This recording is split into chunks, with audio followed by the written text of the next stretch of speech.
तो मेरा नाम है निकांश और आज के इस वीडियो में हम करने वाले हैं क्लास 12th मैथमेटिक्स का चैप्टर 10 वेक्टर अलजेब्रा। ये हमारे वेक्टर अलजेब्रा सीरीज का फर्स्ट वीडियो है एंड आज इस वीडियो में हम करने वाले हैं इस चैप्टर का इंट्रोडक्शन एंड साथ ही साथ हम कंप्लीट करेंगे एक्सरसाइज 10.1। तो चलिए स्टार्ट करते हैं। तो सबसे पहले हमें वेक्टर अलजेब्रा में देखना है कि क्वांटिटीज क्या होती हैं। देखिए हमें पता है कि दो टाइप की क्वांटिटीज होती हैं, एक क्वांटिटीज होती हैं स्केलर क्वांटिटीज और एक होती है वेक्टर क्वांटिटीज। अब इन दोनों में अंतर क्या रहता है? अगर आप एक साइंस स्टूडेंट है, ओके अगर आप एक साइंस फील्ड के स्टूडेंट हैं तो आपको पता होगा, आपके फिजिक्स में ये वाले टर्म्स आपने पहले भी सुने होंगे, ठीक है, स्केलर एंड वेक्टर। ओके अब देख लीजिए, स्केलर क्या होता है? ऐसी क्वांटिटीज जिनके पास सिर्फ और सिर्फ मैग्नीट्यूड होता है और डायरेक्शन नहीं होता है, ठीक है। Those quantities which have only magnitude and not direction is known as scalar quantities. अब इसमें हमारे पास डिस्टेंस आ सकता है, स्पीड आ सकता है, टाइम आ सकता है, टेम्परेचर आ सकता है एंड न जाने कितने ही इसके एग्जाम्पल हो सकते हैं, right. This quantities can not be negative. देखिए इन क्वांटिटीज के पास कोई डायरेक्शन नहीं होता, इनके पास मैग्नीट्यूड होता है बस। मैग्नीट्यूड का मतलब क्या हो गया? Numerical value. जैसे हम कहते हैं 10 kg है, तो यहाँ पे जो 10 है वो कहीं ना कहीं मैग्नीट्यूड को रिप्रेजेंट कर रहा होता है, ठीक है। तो इसके पास स्केलर क्वांटिटीज के पास सिर्फ और सिर्फ मैग्नीट्यूड होता है एंड कोई डायरेक्शन नहीं होता है, राइट।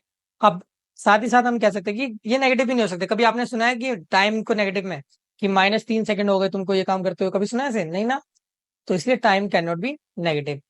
ओके अच्छा, चलिए अब वेक्टर्स पे आते हैं, ठीक है। तो वेक्टर क्वांटिटीज क्या होती हैं? Those quantities which have magnitude as well as direction, ठीक है। ऐसी क्वांटिटीज जिनके पास मैग्नीट्यूड तो होता ही है बट साथ में डायरेक्शन भी आ जाता है, उसको हम वेक्टर क्वांटिटीज कहते हैं। जैसे डिस्प्लेसमेंट। अब डिस्प्लेसमेंट आपको पता है कि कहीं ना कहीं डायरेक्शन डिपेंडेंट होता है, ठीक है। आपको पता होगा कि डिस्टेंस और डिस्प्लेसमेंट में क्या डिफरेंस रहता है। देखिए मान लीजिए अगर हम ए से बी पॉइंट पे जा रहे हैं, ठीक है, तो यहाँ पे ए से बी तक में जितना भी डिस्टेंस, जितना भी पाथ कवर हुआ है, इसको हम कहेंगे डिस्टेंस, राइट।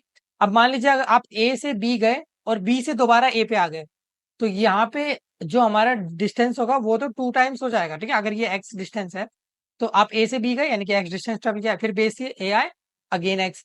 तो आपका यहाँ पे इस केस में डिस्टेंस तो 2x हो जाएगा।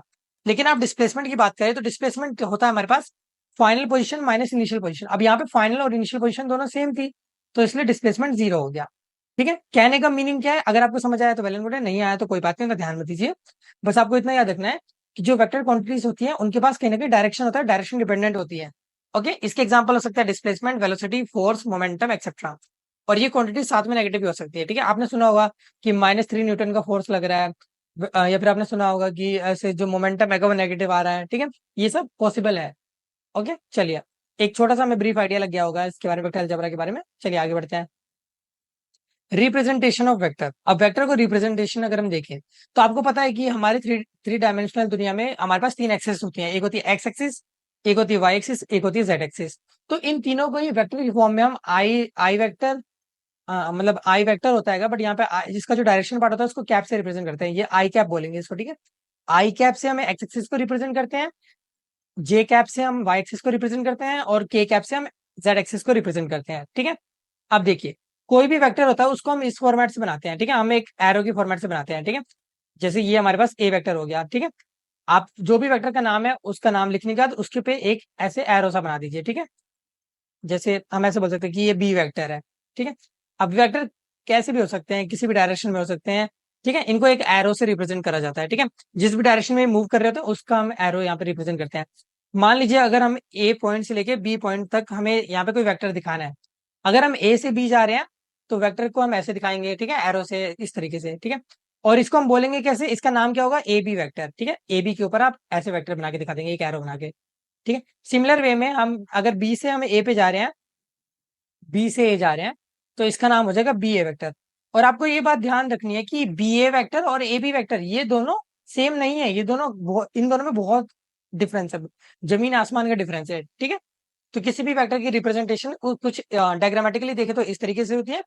और अब अगर हम इसको इक्वेशन के फॉर्म में कहें तो देखिए, सिंपल साधारण शब्दों में अगर हम समझे तो देखिए, ये हमारे पास मान लीजिए एक वेक्टर है ए। अब एक वेक्टर के पास दो चीजें होती है, एक होता है मैग्नीट्यूड और एक होता है डायरेक्शन, यही मैंने आपको बताया था, राइट। अब देखिए ये जो हमने मोड के अंदर ए लिखा हुआ है ये कहीं ना कहीं मैग्नीट्यूड के लिए रिप्रेजेंट कर रहा होता है, ठीक है। ये रिप्रेजेंट करता होता है मैग्नीट्यूड ऑफ ए। और ये जो ए कैप बनाया है इसको हम बोलते हैं यूनिट वेक्टर, ठीक है। यूनिट वेक्टर कहते हैं इसे। और बेसिकली ये हमको डायरेक्शन दिखा रहा होता है, डायरेक्शन के लिए इंपॉर्टेंट होता है, ठीक है। तो किसी भी वेक्टर का जो रिप्रेजेंटेशन होता है वो कुछ इस टाइप से होता है, ठीक है। अब ए वेक्टर को हम लिख कैसे सकते हैं, देखिए इसको कहीं ना कहीं इस फॉर्मेट में लिखा जाता है, एक्स आई कैप प्लस वाई जे कैप प्लस जेड के कैप। ठीक है, अब यहाँ पे ये जो एक्स वाई एंड जेड है इसको हम बोलते हैं डायरेक्शन रेशियोस, डायरेक्शन रेशियो। ठीक है, आपको इतना स्ट्रेस नहीं लेना है क्योंकि अभी इस चैप्टर में धीरे धीरे जैसे जैसे हम आगे बढ़ेंगे तो इन सारी चीजों को हम कई बार रिपीट करने वाले हैं। ठीक है, ये एक छोटा सा ब्रीफ आइडिया के लिए आप इसको बस एक बार ध्यान से सुन लीजिए एंड कहीं ना कहीं इसके नोट्स बना लीजिए। ठीक है, तो हमने देख लिया एक वेक्टर के पास मैग्नीट्यूड होता है और कहीं ना कहीं डायरेक्शन के लिए ए कैप रिप्रेजेंट कर रहा होता है। ठीक है, अब ये जो ए मोड ए बनाया है जो मैग्नीट्यूड को रिप्रेजेंट कर रहा होता है, मोड ए अगर हम इस इक्वेशन के लिए लिखें, मोड ए का फॉर्मूला हो जाएगा अंडर रूट में x square plus y square plus z square. ठीक है, तो ये हमारे पास मोड हो जाता है, मैग्नीट्यूड हो जाएगा। ठीक है, मोड का या मैग्नीट्यूड का एक ही बात होती है। ठीक है, तो ए वेक्टर के मैग्नीट्यूड को हम इस तरीके से रिप्रेजेंट कर रहे होते हैं। ठीक है, तो ये हमारे पास एक छोटा सा रिप्रेजेंटेशन आ गया है एक किसी भी वेक्टर का। ठीक है, मैग्नीट्यूड और डायरेक्शन के लिए यूनिट वेक्टर होता है। ठीक है, अगर हमसे कोई यूनिट वेक्टर पूछे जैसे ये वाला हमने जो फॉर्म लिखा है वेक्टर लिखा हुआ है एक्स आई कैप प्लस वाई जे कैप प्लस जेड के कैप, अगर इसका हमसे कोई यूनिट वेक्टर पूछे, यूनिट वेक्टर का मतलब होता है ए कैप पूछे, तो आप इस फॉर्मूले में बस ए वेक्टर के नीचे ही चला जाएगा। ठीक है, देखिए ए वेक्टर अपॉन में मोड में ए। ठीक है, तो ए कैप का ये फॉर्मूला बन जाएगा, ए कैप क्या है, यूनिट वेक्टर। ओके ओके, अब इसको हम एक एग्जांपल से समझते हैं। ठीक है, यहाँ पे मेंशन होगा। ओके, यहाँ पे आगे ये स्टैंडर्ड फॉर्म लिखी हुई है जो मैंने अभी आपको बताई थी कि किसी भी वेक्टर को हम एक्स आई कैप प्लस वाई जे कैप प्लस जेड के कैप से रिप्रेजेंट कर सकते हैं। ठीक है, अब देखिए जैसे एग्जाम्पल के लिए मैं कहूँ तो हम इसको बोल सकते हैं कि two i cap plus three j cap, ये एक वेक्टर है। हो सकता है हमारे पास ये वेक्टर नेगेटिव भी हो। ठीक है, माइनस माइनस थ्री के कैप लिखा हो। ठीक है, हो सकता है सिर्फ एक्स मतलब सिर्फ एक्स एक्सिस को रिप्रेजेंट करने के लिए हम सिर्फ आई कैप लिखें। ठीक है, दो देखिए हम एग्जाम्पल के तौर पे इसको देख लेते हैं। हम बोल सकते हैं कि ये जीरो आई कैप भी हो सकता है। ठीक है, इसको यूनिट वेक्टर जीरो वेक्टर कहते हैं। ओके, अब देखिए अब हम चाहे तो इसमें आई कैप जे कैप के कैप तीनों का लिख सकते हैं। अगर सिर्फ और सिर्फ हमें आई कैप मेंशन है तो सिर्फ आई कैप भी लिख सकते हैं। कंप्लीटली फ्रीडम हमारे ऊपर है ये। ठीक है, ओके, अब इसको आपको एक एग्जांपल से हम समझाने की कोशिश करते हैं। जैसे मान लीजिए हमारे पास एक वेक्टर है, यही वाला वेक्टर ले लेते हैं। ये हमारे पास एक वेक्टर है ए और जिसकी वैल्यू हमें दे रखी है two i cap plus three j cap. अगर हमसे इसका कोई मैग्नीट्यूड पूछ रहा है तो हम कैसे निकालेंगे, अंडर रूट जो भी इसके पास जो भी नंबर लिखे हुए हैं ये। ठीक है, इन नंबर्स को क्या कहते थे, आई कैप और जे कैप के आगे जो लिखा रहता था उसको हम कहते हैं डायरेक्शन रेशियोज। अब ये जो डायरेक्शन रेशियो है अगर इनका स्क्वायर ले रूट के अंदर तो यही हमारा मैग्नीट्यूड होगा। ठीक है, तो ये हमारे पास आ जाएगा 4 + 9 इक्वल टू √11।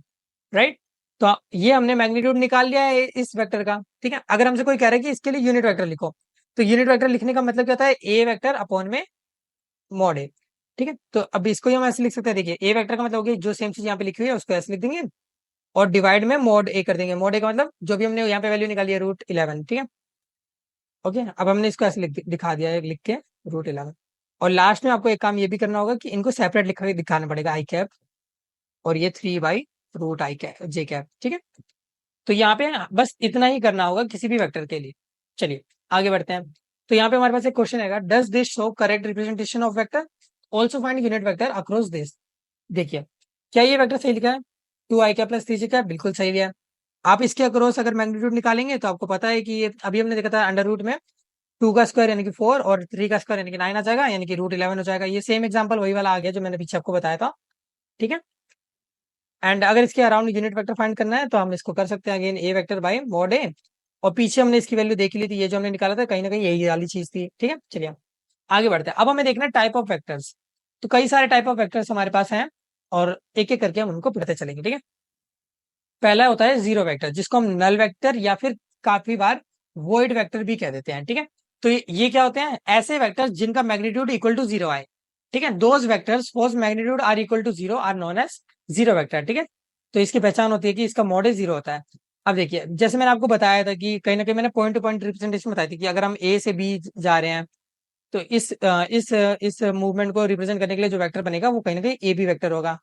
ठीक है, अब जीरो वेक्टर में क्या होता है, हम ए से स्टार्ट करें और ए पे ही रह गए। ठीक है, ए वेक्टर जो है वो कहीं ना कहीं जीरो वेक्टर को दिखाता है। बेसिकली आप ऐसे समझ लीजिए जीरो डिस्टेंस दिखा रहे हैं। ठीक है, कि हमने ए से स्टार्ट किया और हम ए पे ही खड़े हुए तो बेसिकली हमारा कहीं पे भी नेट मूवमेंट नहीं हुआ।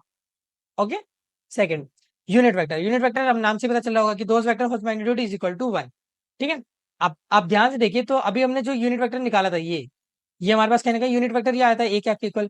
अब आप अगर इस वाले वेक्टर का आप अगर अंडर रूट करके निकालने की कोशिश करेंगे, देखिए अगर हम यहाँ पे निकालने की कोशिश करें इसका मैग्नीट्यूड, तो आप इसको सब सॉल्व करेंगे तो आपको मिलेगा कि कहीं ना कहीं ये आपके पास ऐसे आएगा। देखिए अगर हम इसको सॉल्व भी कर लेते हैं, रूट में 4/11 प्लस 9/11, ठीक है। तो ये देखिए कहीं ना कहीं ये 11/11 यानी कि 1 आ गया, √1 इज नथिंग बट 1, ठीक है। तो हर यूनिट वेक्टर का जो मैग्नीट्यूड होता है वो इक्वल टू 1 आता है, ठीक है। चलिए आगे बढ़ते हैं। को इनिशियल वेक्टर, नाम से पता चला होगा, को इनिशियल मतलब इनिशियल पोजीशन सेम होगी, ठीक है।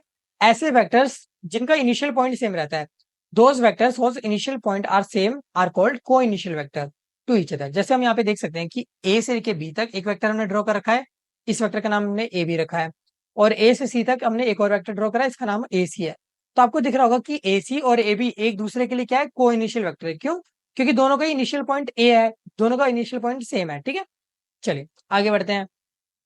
कोलिनियर वेक्टर्स या फिर इसी को हम पैरेलल वेक्टर्स भी कहते हैं, ठीक है। अब देखिए ऐसे वेक्टर्स जो एक दूसरे के पैरेलल हो या फिर एक दूसरे पे कोलाइन कर रहे हो, या कोलाइन मतलब कि एक दूसरे पे चढ़े हुए हो।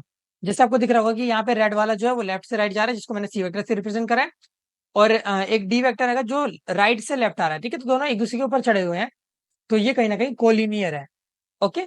अब ये पैरेलल भी हो सकता है। अच्छा देखिए, पैरेलल के लिए ये जरूरी नहीं है कि दोनों वेक्टर साइज में इक्वल हो। जैसे आप देख सकते हैं के वेक्टर एंड एल वेक्टर, ये दोनों का साइज अगर आप देखेंगे तो अलग है, बट फिर भी ये एक दूसरे के पैरेलल हैं, ठीक है। हमें बस पैरेलल है या नहीं, कोलिनियर है या नहीं, ये देखना है, ओके।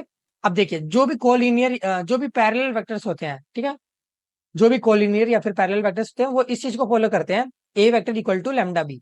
जैसे अगर हमें यहाँ पे चेक करना हो कि ये जो दोनों वेक्टर हमें यहाँ पे मेंशन है, ए वेक्टर और बी वेक्टर, क्या ये एक दूसरे के लिए पैरेलल है या नहीं है, तो इसके लिए हम इस वाली चीज को फाइंड करने की कोशिश करेंगे, ठीक है। यहाँ पे लेमडा हमारे पास एक कांस्टेंट होता है, तो निकालने की कोशिश करते हैं। देखिए हम अगर बी वेक्टर से को देखें, तो b vector equal to 8 i cap plus 16 j cap है। अगर हम इसमें 4 को कॉमन ले लें, तो ये कहीं ना कहीं 2 i cap plus 4 j cap बन जाएगा, राइट। ओके, अब आप ध्यान से देखें तो b vector equal to 4 times, अब ये जो चीज लिखी हुई है 2 i cap plus 4 j cap, यही तो हमारा ए वेक्टर है, तो ए वेक्टर, ठीक है। तो आपको दिख रहा होगा कहीं ना कहीं B vector equal to 4 a vector आ गया, ठीक है। ओके, यहाँ पे ए बी का मीनिंग आएगा दो अलग अलग वेक्टर्स, हो सकता है यहाँ पे बी वाला आगे रहे या ए वाला आगे रहे, उससे मैटर नहीं करता, ठीक है। अब आपको दिख रहा होगा लैम्डा की वैल्यू यहाँ पे 4 आ रही है, ठीक है। तो कभी भी अगर दो वेक्टर्स एक दूसरे के लाइक मल्टीपल में है, ठीक है, यहाँ पे आपको दिख रहा होगा कि b vector is nothing but 4 times a, multiple में अगर आ जाए तो आप समझ जाइएगा कि ये कहीं ना कहीं पैरेलल वेक्टर्स की बात हो रहा है, okay. A a vector equal to lambda b vector अगर लिखा रहा है तो आप समझ जाना कि कहीं ना कहीं पैरेलल वेक्टर्स की बात कर रहा है, ठीक है। इसको हम आने वाले एक्सरसाइज में और डेप्थ में समझेंगे, ठीक है। अभी अब बस आपको एक ओवरव्यू लेना है, ठीक है। चलिए आगे चलते हैं। इक्वल वेक्टर्स क्या होते हैं? तो इक्वल वेक्टर्स क्या होते हैं? Those vector whose magnitude as well as direction are equal to each other, ठीक है। याद रहे, हो सकता है कुछ वेक्टर्स के मैग्नीट्यूड तो इक्वल आ जाए लेकिन उनकी डायरेक्शन अपोजिट हो, ठीक है। जैसे आप ये देख लीजिए, ये ए वेक्टर है और ये हमारे पास बी वेक्टर है। अब दिखने में तो दोनों की वैल्यू बराबर होगी, मैग्नीट्यूड दोनों का बराबर है, बट डायरेक्शन अलग है। हम दो वेक्टर्स को तभी इक्वल कहेंगे अगर उनका डायरेक्शन और मैग्नीट्यूड दोनों सेम होगा, राइट। अब नेगेटिव वेक्टर्स देखते हैं। नेगेटिव वेक्टर्स ऐसे वेक्टर्स को कहते हैं जो जिनका डायरेक्शन एक दूसरे से उलट होता है, ठीक है। Those vectors whose direction are opposite to each other are known as negative vectors. जैसे ये ए वेक्टर है, अगर हमें माइनस ए वेक्टर बनाने के लिए कहा जाए तो हम बस इसका डायरेक्शन पलट देंगे, ठीक है। अब देखिए जैसे हमारे पास मान लीजिए ये नीचे से ऊपर जा रहा है बी वेक्टर, हमसे कहा जा रहा है इसका नेगेटिव वेक्टर बना दो, तो हम क्या करेंगे, ऊपर से नीचे बना देंगे और इसका नाम दे देंगे माइनस बी वेक्टर, ठीक है। चलिए आगे बढ़ते हैं। अब हम यहाँ पे एक्सरसाइज को स्टार्ट करते हैं अपनी 10.1, ठीक है। आई होप मैंने ज्यादा फास्ट ना कर दिया हो और आपको कंफ्यूजन बिल्कुल भी ना हो रहा हो। और अगर आपको थोड़ा सा भी डाउट हो या कोई भी इशू है, कोई भी प्रॉब्लम है, तो कमेंट बॉक्स आपके सामने है, आप उसमें लिख सकते हैं, and I will be glad to help you all, ठीक है। चलिए अब यहाँ पे हम पहला क्वेश्चन स्टार्ट करते हैं। Represent graphically a displacement of 40 kilometre 30 degree east of north. Okay, तो यहाँ पे हमें ग्राफिकली डिस्प्लेसमेंट को रिप्रेजेंट करना है, ठीक है। तो कर लेते हैं। हमें पता है कि डायरेक्शन को कैसे रिप्रेजेंट करते हैं। देखिए अगर हम यहाँ पे डायरेक्शन के लिए नॉर्थ साउथ ईस्ट वेस्ट, आपको पता है 4 डायरेक्शन होती है, राइट।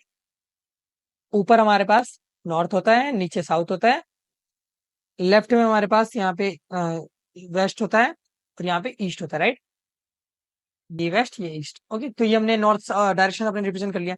अब हमें बोल क्या रहे हैं, 30 degree east of north. East of north का मतलब ये नॉर्थ से, नॉर्थ का ईस्ट, ठीक है। नॉर्थ का ईस्ट मतलब नॉर्थ से हमें ईस्ट की तरफ मूव करना है, ठीक है। तो बेसिकली अगर हम मान लीजिए नॉर्थ पे थे तो हमें नॉर्थ से क्या होगा, 30 डिग्री ईस्ट की तरफ जाना पड़ेगा। यानी कि मान लीजिए यहाँ पे हम 30 डिग्री नॉर्थ से ईस्ट की तरफ गए, राइट। तो ये वेक्टर कहीं ना कहीं रिप्रेजेंट कर रहा होगा, ये जो ग्रीन वाला मैंने लाइन बनाई है, ये एंगल बनाया है, ये कहीं ना कहीं रिप्रेजेंट कर रहा होगा डिस्प्लेसमेंट को। अब इसका मैग्नीट्यूड दिखाने के लिए आप इस पे 40 ऐसे लिख सकते हैं, ठीक है। तो हो गया, बस हमें यही ड्रॉ करना था, ठीक है। बस आपको ये वर्ड का मीनिंग समझना चाहिए। नॉर्थ, देखिए ईस्ट ऑफ नॉर्थ का मतलब हो गया नॉर्थ का ईस्ट, ठीक है। नॉर्थ से ईस्ट की तरफ जाना है, राइट। चलिए आगे बढ़ते हैं। Classify the following measure as scalar and vector. तो हमें पता करना है कि कौन इनमें से स्केलर है, कौन वेक्टर है। तो सीधी सी बात है, स्केलर वो होते हैं जिनके पास सिर्फ मैग्नीट्यूड होता है, वेक्टर क्या होते हैं जिनके पास मैग्नीट्यूड तो होता ही है बट साथ में डायरेक्शन भी आ जाता है। अब 10 kg है, 10 kg का कोई भी डायरेक्शन नहीं है, तो ये हमारे पास स्केलर हो जाएगा, right. Okay, 2 metre north west, तो यहाँ पे डायरेक्शन आ गया, तो ये वेक्टर है। 40 डिग्री, 40 डिग्री कहीं ना कहीं एंगल को रिप्रेजेंट कर रहा है, और इसका कोई भी मतलब यहाँ पे डायरेक्शन नहीं है, तो ये हमारे पास स्केलर में आ जाएगा। 40 वॉट, 40 वॉट भी स्केलर में आ जाएगा, ठीक है। इसका भी कोई डायरेक्शन नहीं होता। 10 की पावर -19 कूलम चार्ज है, ठीक है। चार्ज भी हमारे पास स्केलर होता है, ये आपको पता होना चाहिए। 20 मीटर पर सेकंड स्क्वायर। अब ये जो मीटर पर सेकंड स्क्वायर लिखा हुआ है, इसका मतलब होता है कि ये कहीं ना कहीं एक्सेलरेशन को रिप्रेजेंट कर रहा होता है, ठीक है। एक्सेलरेशन, और एक्सेलरेशन क्या होता है, एक वेक्टर क्वांटिटी होता है, और इसलिए हम कह सकते हैं कि ये वेक्टर है, ठीक है। चलिए आगे बढ़ते हैं, इसका डायरेक्शन होता है बेसिकली। अगेन यहाँ पे भी हमें स्केलर और वेक्टर क्वांटिटी डिफाइन करनी है, ठीक है। टाइम पीरियड स्केलर क्वांटिटी है, time can't be negative. Distance scalar, force हमें पता है वेक्टर होता है, इसके पास डायरेक्शन होता है, ठीक है। Velocity again vector. Work, work हमारे पास स्केलर क्वांटिटी होता है, ठीक है। काफी बच्चे सोचते हैं कि वर्क जो है वो एक वेक्टर क्वांटिटी है, बट ऐसा नहीं है। वर्क जो है वो एक स्केलर क्वांटिटी है, उसके पास कोई भी खुद का डायरेक्शन नहीं होता है, ठीक है। चलिए आगे बढ़ते हैं। फोर्थ क्वेश्चन, यहाँ पे हमें एक फिगर गिवन है, और इसके अकॉर्डिंग पूछ रहेगा कि यहाँ पे कौन से कोइनिशियल वेक्टर है, कौन से इक्वल वेक्टर है, और कौन से कोलिनियर है लेकिन इक्वल नहीं है, ठीक है। कोइनिशियल का मीनिंग होता है ऐसे वेक्टर जिनका इनिशियल पॉइंट सेम होता है, ठीक है।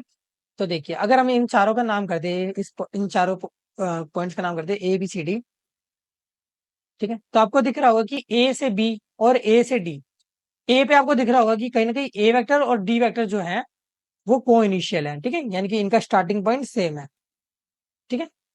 A and D, okay. आपको एरोस भी देखने हैं ध्यान से, ठीक है।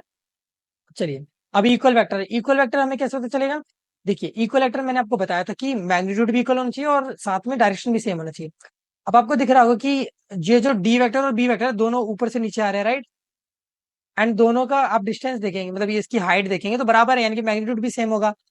तो d vector and b vector को हम कह सकते हैं कहीं ना कहीं हमारे इक्वल वेक्टर्स हैं, d vector and b vector. अब क्या ये बात हम ए और सी के लिए कह सकते हैं। आप एक बात ध्यान से सोचिए, देखिए ए वेक्टर कहीं ना कहीं लेफ्ट से राइट जा रहा है, बट सी वेक्टर जो है वो राइट से लेफ्ट जा रहा है, डायरेक्शन अपोजिट है। एंड डायरेक्शन अपोजिट आते हैं तो हम कह सकते हैं कि कहीं ना कहीं ये इक्वल नहीं है, ओके। चलिए अब आगे बढ़ते हैं। थर्ड वाला, कोलिनियर बट नॉट इक्वल। तो नॉट इक्वल के अकॉर्डिंग तो ए और सी को आई गया, और ये साथ में कोलिनियर भी है। आपको दिख रहा होगा कि कहीं ना कहीं ऊपर और नीचे तो एक दूसरे के पैरेलल है। पैरेलल कह लीजिए, कोलिनियर कह दीजिए, एक ही बात होती है, ठीक है। तो ये हमारे पास ए वेक्टर एंड सी वेक्टर इसका जवाब हो जाएगा, राइट। चलिए ओके, अब लास्ट क्वेश्चन हमारे सामने ये ना। अब हमें बताना है कि पिछले वाली फिगर के अकॉर्डिंग हमें बताना है कि इनमें से कौन सा ट्रू है एंड कौन सा फॉल्स है, राइट। तो इस फिगर को हम कहीं ना कहीं वहां पे कॉपी कर लेते हैं नेक्स्ट पेज पे। ओके, तो आई थिंक ये कॉपी नहीं होगा, कोई बात नहीं, हम पेज आगे पीछे करके मूव करके देख लेते हैं एक बार, ठीक है। तो यहाँ पे हमारे पास एक, हमने फिगर खुद ही ड्रॉ कर लेते हैं, इतना क्या परेशान होना, ठीक है। तो देखिए कहीं ना कहीं हमें कुछ इस टाइप से दे रखा था ये डायग्राम। अगर मैं बॉक्स बना दूं, ठीक है। अब देखिए ए वेक्टर कहीं ना कहीं यहाँ पे लेफ्ट से राइट, मतलब इस पॉइंट से, ए पॉइंट से लेके बी पॉइंट तक जा रहा था, ठीक है। इस पॉइंट को डी कह देते हैं, इस पॉइंट को सी कह देते हैं, ओके। ये इस तरफ था और बाकी दोनों ऊपर से नीचे थे, ठीक है, राइट। तो अब हमने यहाँ पे वेक्टर्स रिप्रेजेंट कर दिए हैं, तो ए वेक्टर ये रहा, ठीक है। बी वेक्टर ये रहा, सी वेक्टर ये रहा, एंड डी वेक्टर ये रहा। अब इसमें जो जो पूछ रहा है हमें इसका जवाब देना है, ठीक है। तो A vector and minus A vector are collinear. देखिए ए वेक्टर का मतलब हो गया ये, और माइनस ए का मतलब हो गया बस आप इसका डायरेक्शन पलट दीजिए, ठीक है। तो डायरेक्शन पलट दिया तो ये हमारे पास माइनस ए वेक्टर हो गया। क्या ये एक दूसरे के कोलिनियर है? कोलिनियर कह लीजिए, पैरेलल कह लीजिए, मीनिंग सेम रहता है, तो ये ट्रू हो जाएगा, राइट। बिल्कुल हमें दिख रहा है कि एक दूसरे के पैरेलल है। Two collinear vector are always equal in magnitude. तो क्या दो कोलिनियर वेक्टर है, दो पैरेलल वेक्टर है, क्या हम इसे इक्वल होंगे मैग्नीट्यूड में? नहीं, ये फॉल्स है। ये मैंने आपको बताया था अभी ऊपर जब हमने करा था, यहाँ पे देखा था नोट्स में। तो मैंने आपको एक चीज बताई थी यहाँ पे कि ये के और एल का एग्जांपल लेके मैंने आपको कहा था कि हो सकता है कि एक दूसरे के पैरेलल हो बट इनका साइज अलग अलग हो। साइज अलग होने का मतलब होता है मैग्नीट्यूड अलग अलग हो, ठीक है। तो यहाँ पे ये हमारे पास ये पॉइंट फॉल्स हो। Two vector having same magnitude are collinear. क्या दो वेक्टर्स हैं उनका अगर मैग्नीट्यूड सेम है तो क्या वो कोलिनियर ही होंगे? देख लीजिए ऐसा जरूरी नहीं है, ठीक है। हो सकता है एक वेक्टर है ये है इसका पास हम कह देते हैं कि मान लीजिए 10 इसका मैग्नीट्यूड है, और दूसरा वेक्टर हमारे पास ये है, ठीक है। सेम साइज का बनाने की कोशिश करते हैं। दूसरा वेक्टर ये है और इसका भी मैग्नीट्यूड 10 है, बट इनका डायरेक्शन अलग अलग है, तो ये कोलिनियर तो नहीं है ना, तो ये भी फॉल्स हो जाएगा, right. Two collinear vector having the same magnitude are equal. अगर दो कोलिनियर वेक्टर हैं, ओके, और उनका मैग्नीट्यूड सेम है तो क्या हमेशा इक्वल होंगे? नहीं, फॉल्स। हो सकता है दो वेक्टर के पास मैग्नीट्यूड सेम हो, ठीक है। जैसे ये हमने कह दिया कि अगेन वही वाला ऊपर वाली ही बात हो गई, ठीक है, कि इसका मैग्नीट्यूड 10 है का, ठीक है। अच्छा एक सेकंड, सॉरी सॉरी सॉरी, ये ट्रू होएगा। हमारे पास दो वेक्टर हैं, ठीक है, दो कोलिनियर वेक्टर है, ठीक है, जैसे अम, नहीं सॉरी, ये फॉल्स ही होगा। इसमें थोड़ा सा मैं मैंने कंफ्यूजन करते हैं, देखिए। हम यहाँ पे एक एग्जांपल से समझते हैं कि हमारे पास ये दो कोलिनियर वेक्टर है मान लीजिए, ठीक है। कोलिनियर का मतलब पैरेलल हो गया, ठीक है, इनका मैग्नीट्यूड सेम है 10 एंड 10, बट इनका डायरेक्शन तो हो सकता है ना अपोजिट हो। ओके, तो ये कोई 100% सर्टेन बात नहीं है कि अगर दो कोलिनियर वेक्टर हैं उनका मैग्नीट्यूड भी सेम है तो वो इक्वल हो, नहीं, जरूरी नहीं है। अगर इनका डायरेक्शन अलग अलग है तो हम कह सकते हैं कि कहीं ना कहीं ये इक्वल वेक्टर्स नहीं है। ओके, तो इसके साथ ही हमारी आज का ये वीडियो कंप्लीट होता है। हमने एक्सरसाइज 10.1 कंप्लीट कर लिया और साथ में एक अच्छा खासा इंट्रोडक्शन ले लिया है इस वेक्टर चैप्टर का, वेक्टर अलजेब्रा का, ठीक है। आई होप आपको सब कुछ समझ आया होगा, आपने सब कुछ ध्यान से सुना होगा, और आप ऐसे ही पढ़ते रहिए। और साथ में अगर आपको कोई भी इशू है, मैं एक बार फिर से रिपीट कर दे रहा हूँ, तो आप कमेंट बॉक्स का यूज कर सकते हैं, आप मुझे बता सकते हैं और मैं आपकी हेल्प जरूर करूंगा, मैं आपका आंसर जरूर दूंगा, ठीक है। ओके, चलिए मिलते हैं अब नेक्स्ट वीडियो में, जब तक के लिए all the best for your future.